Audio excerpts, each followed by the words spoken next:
What is up, you beautiful bastards, you?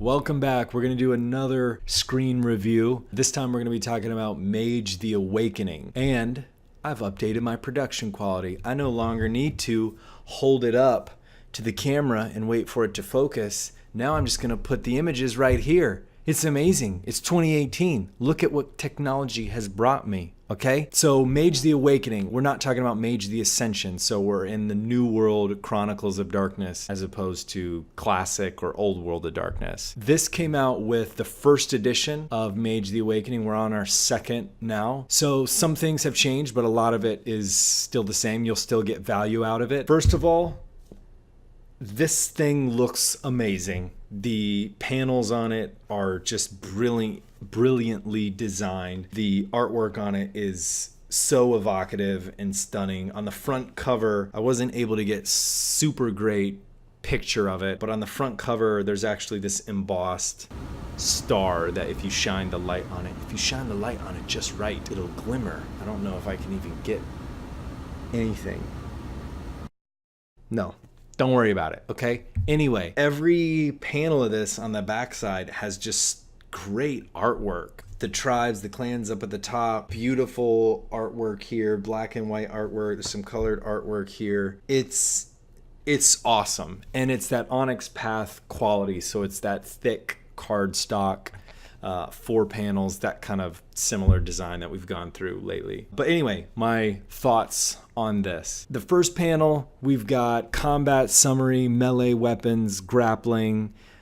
Finally, very small portion there, spell casting, dice pools, and extended actions. Man, these really depend on how you run how you run Chronicles of Darkness. Like most storytellers, I think the average is to not have a lot of combat. We typically don't try to make our players fight all the time. I enjoy more of the political scheming or the uncovering of facts or clues and things like that, and keeping the story moving forward with character development as opposed to fighting. So these charts really don't get used that much for me.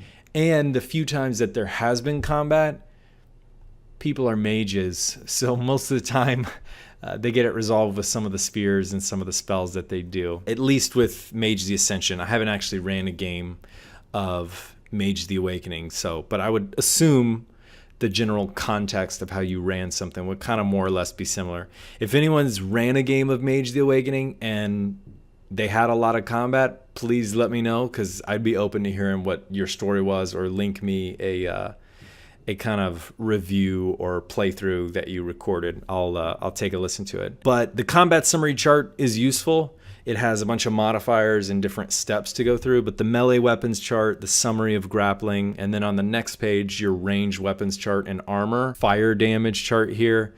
Like, your mileage is going to vary on that. Obviously, this came out when the book launched back in 2005, so this doesn't have anything from the additional supplements, but that's kind of a given. I mean, you put your post-it notes on here, or you put your notes in here, or your laptop or iPad, which has Evernote, whatever you do to take notes, you kind of update these as you go. Sympathetic magic on the second page is going to be useful for you, and that's probably something that you'll reference. But on the third panel, the explosives chart, poison, electrocution, again, the feats of strength, don't think I've ever used that in any World of Darkness game that I've played in or run, where someone's like, all right, 10 points of strength, what can I do? That's not come up for me.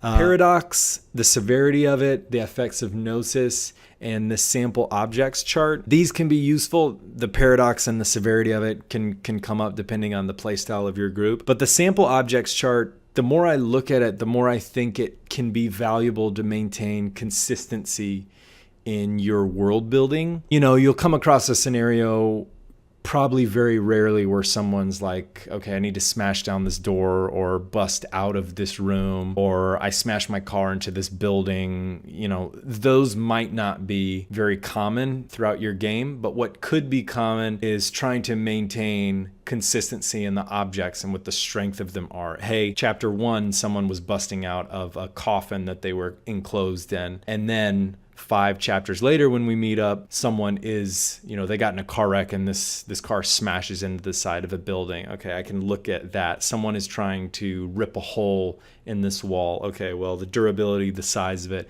those can help you keep that world consistent and keep the dice pools or the modifiers that you choose to use kind of consistent, which is nice. Spell factors, the duration of those, aura signifiers, wisdom and hubris, gauntlet strength, and experience cost. This 4th panel is a plethora of great information. I always like the aura signifiers or like the auspex charts because I don't know. I know like blue and purple and red, but that's kind of like calm and angry, and I remember those, but a lot of the other ones, not really.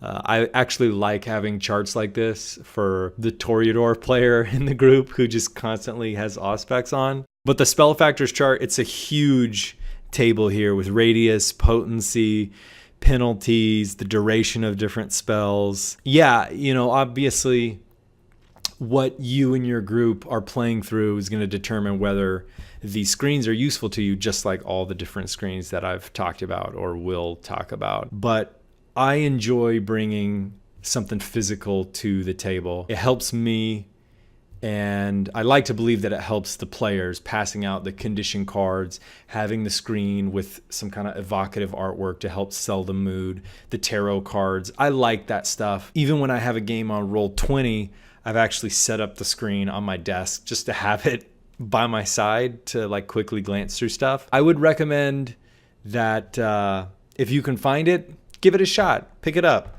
You might find some use out of it. If you're meeting in person, it'll be a cool screen to pull out. What I'm actually going to do is put a couple links down below for where you can buy it. In a lot of the other reviews that I've had, people have been asking me, where did you get this? Where can I buy this? Hey, can you clarify something on that? So I know at the time of this video, there's an Amazon selling of this for 25 bucks, I think. And I'll just post that link to that item down below. So anyone checking this out that's interested in it, you can go click through there. So hope you guys liked it. Hope you guys like the new production quality. It's a lot better than me trying to manage a screen all up on here. So yeah, if you enjoyed it, smash that fucking like button for me. Hit that subscribe button, you know, YouTube shit. Anyways, I'll catch you guys on the next video. Bye.